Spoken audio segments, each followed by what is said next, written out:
Shall I compare thee to a summer's day? Thou art more lovely and more temperate. Rough winds do shake the darling buds of May, and summer's leaves have far too short a day. Sometime too hot the eye of heaven shines, and often is his gold complexion dimmed. And every fair from fair sometime declines, by chance or nature's changing course untrimmed. But thy eternal summer shall not fade, nor lose possession of that fair thou own'st, nor shall death brag thou wanderest in his shade, when in eternal lines to time thou growest.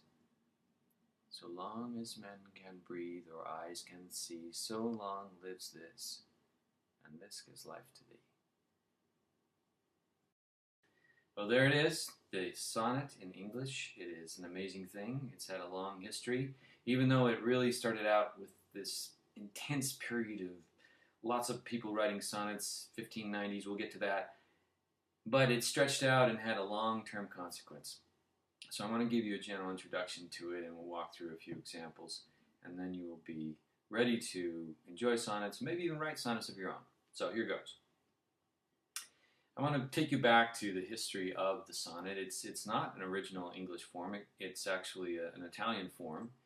In fact, it has quite an old history. The word sonnet means little song, sonetto. And it was way back in the early 13th century that a couple of Italians gave it its initial form, this short lyrical poem. And then it was, in the late 13th century, it started to have a regularized rhyme scheme. And then it wasn't until the early 14th century that Petrarch and Dante, the heavy hitters of the Italian Renaissance, published their sonnets and really started it on its way, Petrarch in particular. And Petrarch had set up all the major conventions of sonnets that would end up being carried over for the most part into the English tradition. First of all, you always had this poet who was directly addressing or admiring a woman who stands at a distance from him, is somehow unreachable, maybe because she's already married, or maybe because she's of a higher class, or maybe she's just haughty and surly or whatever. And obviously this picture is a good one because it shows the pining lover who's writing this short lyrical love poem. It's often a love poem filled with over-the-top praise and descriptions of beauty. It's a kind of poem that really is psychological, or at least subjective. It really gets into the feelings of the narrator, and those feelings are often pained. I'm feeling love, but it hurts, and it's also this kind of hurts so good kind of love, and that lends itself to descriptions in terms of oxymorons like fire and ice, or I'm both free and in bondage at the same time, and that's how it's described in this kind of compressed paradox. Love does that to you.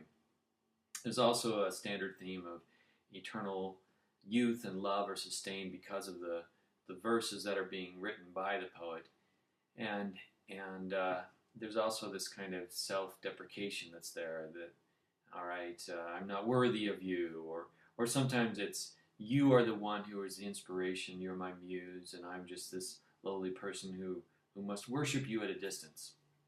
So those are some of the basic conventions that were set up by Petrarch, and if you can see the sonnet here I've put over on the right, I don't know if you speak Italian, but you'll see in a moment that this sonnet was translated by British poets, and they tried to preserve many of these conventions and even some of the form of Petrarch's original sonnet. So we have to fast forward to the early 16th century before the British started getting involved in translating it into English, and that began with Sir Thomas Wyatt. And this is actually a translation of that poem, Petrarchs Sonnet 140.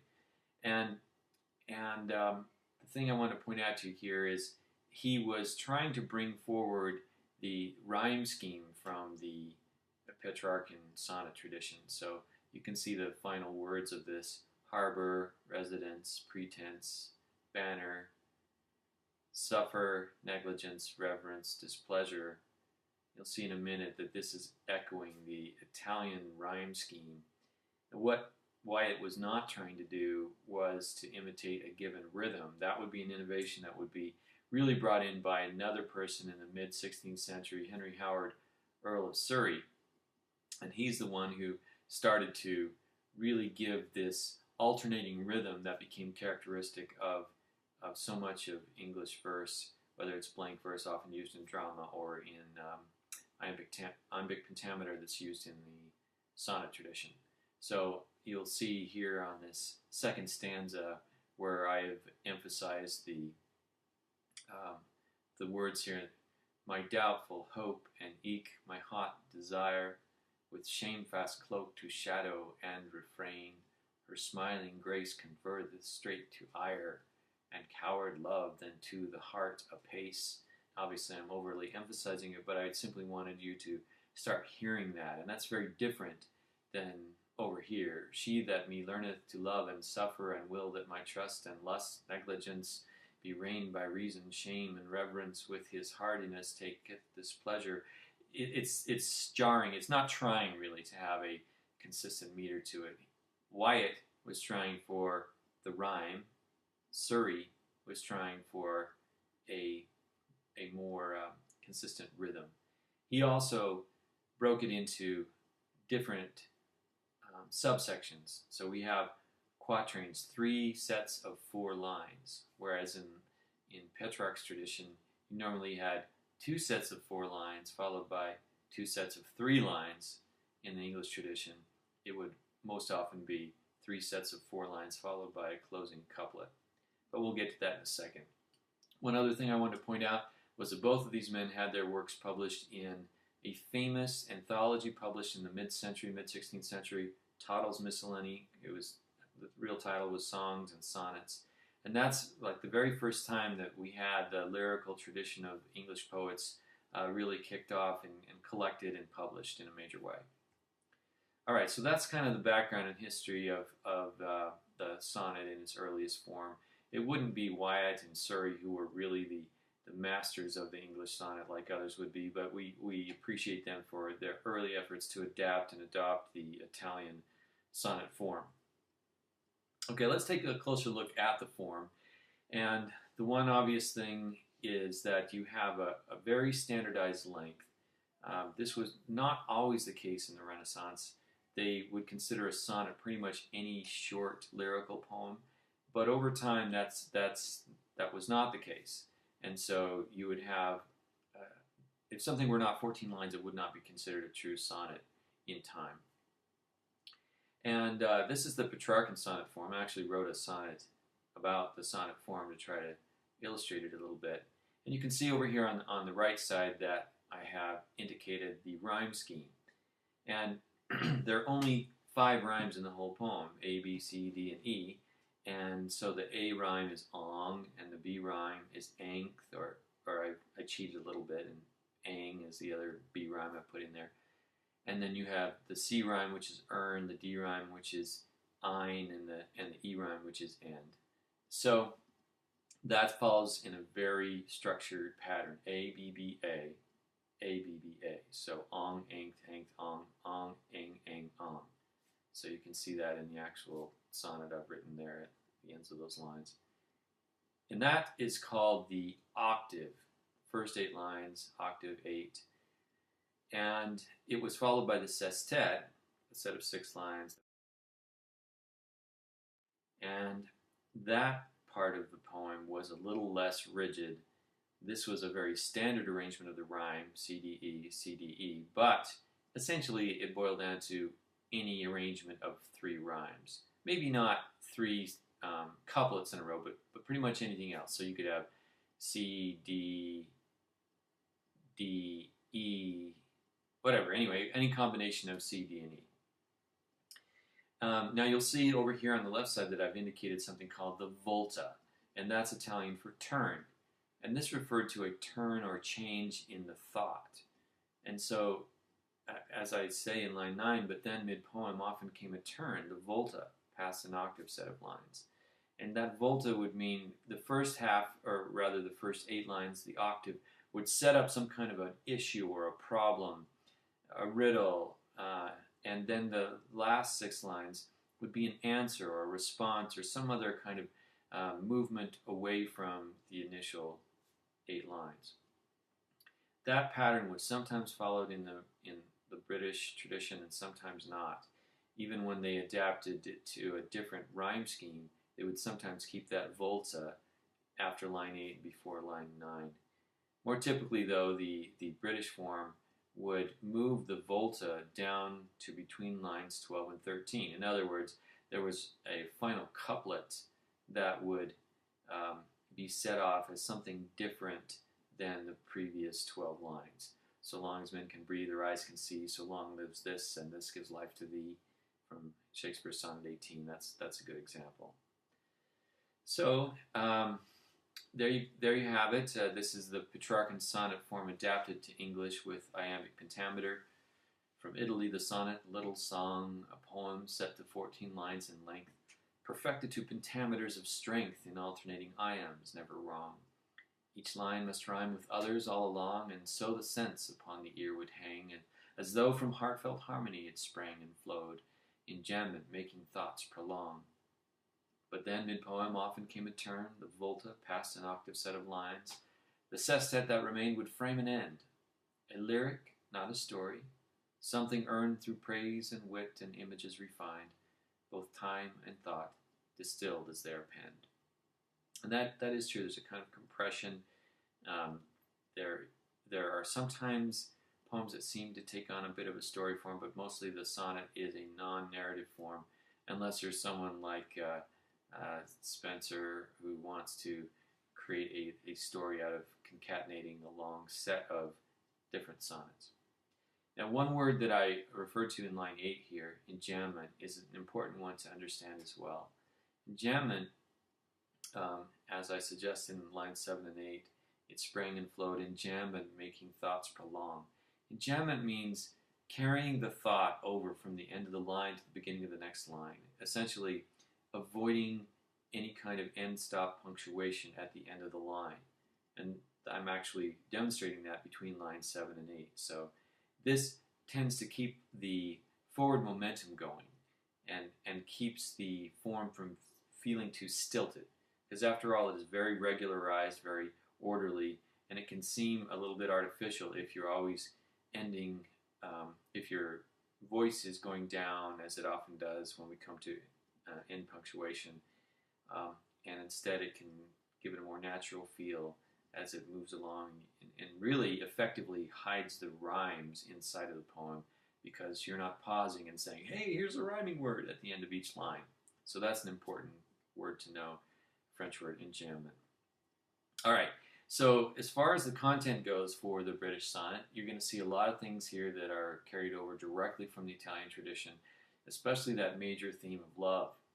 Now, love in the Petrarchan tradition was more Platonic, all right? It wasn't about consummating love physically. It was more about these enormous feelings that come about at a distance, especially the unrequited love that happens when you never will be able to hook up with your lover or would-be lover. And that unrequited love was something that Sidney would narrate in his longer... Did I say Spenser before? I meant Sidney. Sir Philip Sidney in his Astrophel and Stella, a famous poem of unrequited love, a famous sonnet sequence, so a narrative set of sonnets that he published in 1591. But back to the Renaissance, the British tradition of the sonnet would conjoin the physical with the Platonic. In other words, it wasn't merely Platonic, and you would even see sonnets take on a form of a kind of seduction poem, and the logic often went like this. You're so beautiful that your beauty needs to live forever. I can help you out with that. That's the kind of how that would run. Now, these would also maintain that kind of pained, pining feel, and that would often be expressed, as I said before, by oxymoron. So this is Wyatt translating Petrarch. I find no peace, and all my war is done. peace and war. I fear and hope, I burn and freeze like ice. And you'd compile a lot of these, and you'd really get this feeling of the poor guy is just really suffering from his love. These poems also tended to use what they sometimes called ekphrasis, or vivid description. And they would sometimes use what they called a blazon, which is a head-to-toe description, or a kind of cataloging of the various features, typically the outside features of the desired loved one. So this is the beginning of Sonnet 64 from Edmund Spenser. Coming to kiss her lips, such grace I found. Meseemed I smelled a garden of sweet flowers. And this begins a whole conceit or extended metaphor where he takes one of her body parts and compares it to a flower. And this goes on beyond what I've just excerpted here. The dainty odors from them threw around for damsels fit to deck their lovers' bowers. Her lips did smell like unto gilly flowers, her ruddy cheeks like unto roses red, her snowy brows like budded bellamores, her lovely eyes like pinks but newly spread. And he goes down and even gets a little bit racy as he goes along. But this was fairly traditional, that you would do a head-to-toe description, a kind of vivid, worshipful appreciation of one's lover. The other themes that would be prominent within the sonnets from the Renaissance, the British Renaissance, would include a whole set of ideas around time, the brevity of time, or the need to extend into eternity what is passing, whether it's love or physical love or beauty, change, mortality, death. Sometimes that mortality and death theme could take on a more reverential or religious component, or it could be combined with some of these love poems or seduction poems. Writing itself became a prominent topic in many of these. This is a genre that's very self-aware, not just of the writing process, but also aware that other people are practicing sonnets and writing sonnets of similar themes. Okay, so as far as a timeline for the British sonnet tradition, I mentioned that Wyatt and Surrey, the first ones who brought the Italian tradition into English, they were published in Tottel's Miscellany in 1557. And then we kind of fast forward, where it really starts kicking off is when Sir Philip Sidney writes his Astrophel and Stella. He circulated this in manuscript form in 1582, and then in 1591 he finally published it, popular demand. I mean, people love this whole story that he was telling in a set of sonnets joined together. And the 1590s then really stood out as this high point of lots of authors writing sonnets, tens of thousands of sonnets in the Renaissance.